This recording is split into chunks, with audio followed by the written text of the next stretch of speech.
আমাকে দুঃখের শ্লোক কে শোনাবে? কে দেখাবে আমাকে দুঃখের চিহ্ন কি এমন? দুঃখ তো আমার সেই জন্ম থেকে জীবনের একমাত্র মৌলিক কাহিনী।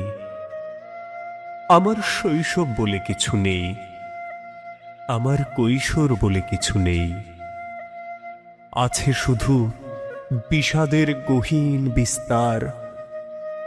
দুঃখ তো আমার হাত, হাতের আঙুল, আঙুলের নখ। দুঃখের নিখুঁত চিহ্ন এ কবির আপাদ মস্তক। আমার দুঃখ আছে, কিন্তু আমি দুঃখী নই। দুঃখ তো সুখের মতো নীচ নয় যে আমাকে দুঃখ দেবে।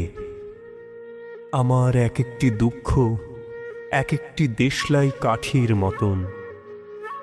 অবয়ব সাজিয়েছে ভয়ঙ্কর সুন্দরের কালো কালো অগ্নিতিলকে। পাঁজরের নাম করে ওসব সঙ্গোপনে সাজিয়ে রেখেছি আমি সেফটি ম্যাচের মতো বুকে।